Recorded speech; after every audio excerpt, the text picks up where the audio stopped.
Good day everyone, especially to you, Ma'am Evelyn. So, I am Casey Lane D. Ostero, and our topic is all about the political self. So, my assigned topic is to define what is the political self, the key concepts, and the key influences of the political self.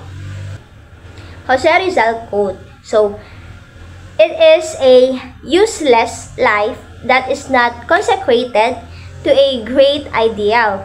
It is like a stone wasted on the field without becoming a part of any edifice. So, ibig sabihin ni Jose Rizal sa kanyang pahayag is ang buhay daw na hindi inilaan sa isang dakilang layunin ay walang saysay.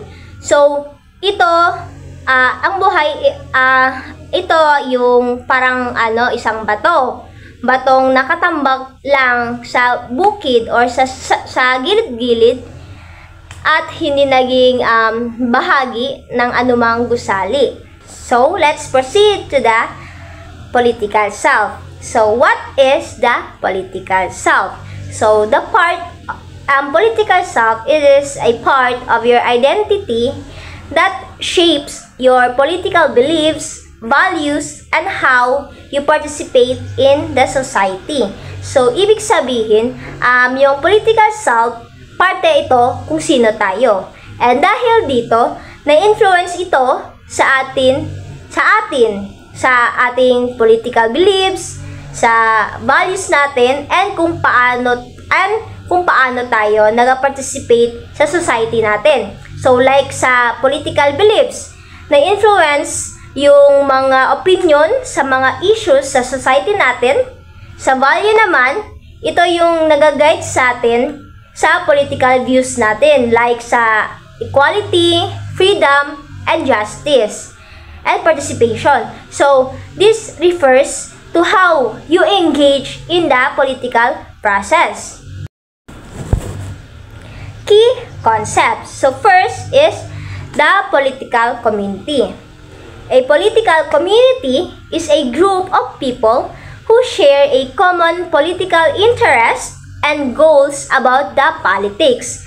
So, identifying with a group, local, and national. So, this means na yung feeling na connected tayo sa ibang tao, whether sa local community or sa nation natin.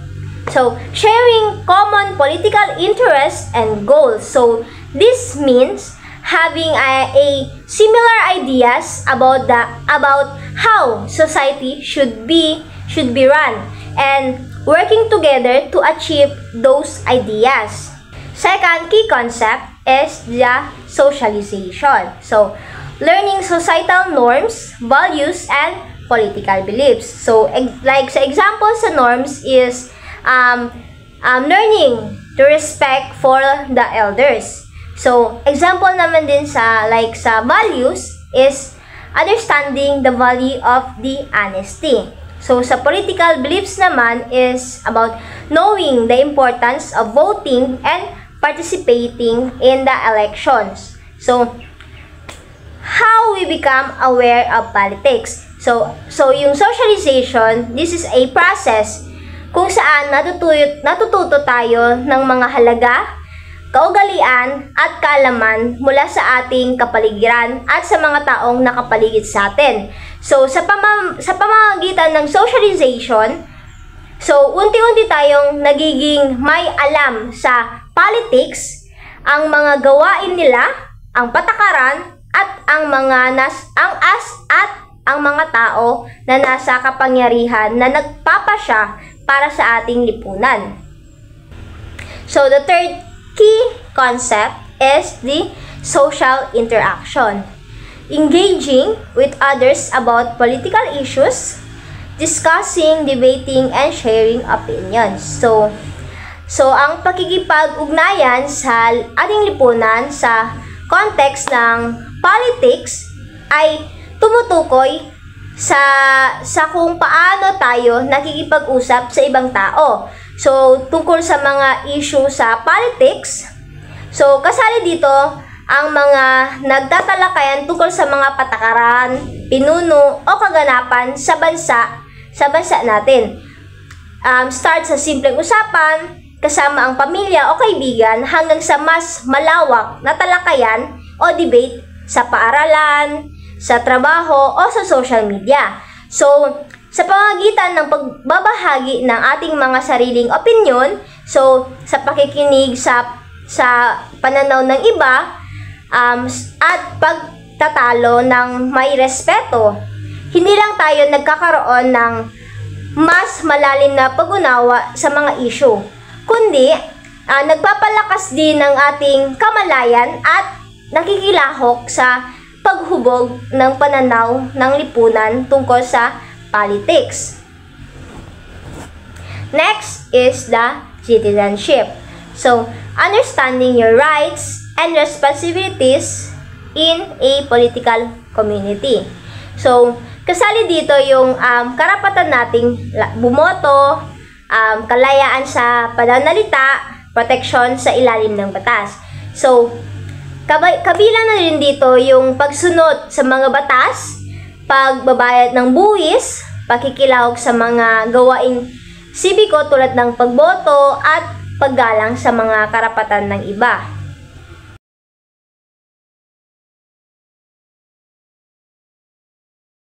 Kasali dito yung family, school, media, peers, and church. So, ito yung mga pangunahing elements o groups na may malaking epekto sa paghubog ng ating pagkatao, mga paniniwala natin, at pag-uugali natin. So, start tayo sa family. So, yung family, sila yung unang nagturo sa atin ng mga batayang values, traditions, and kung paano tayo makitungo sa ibang tao.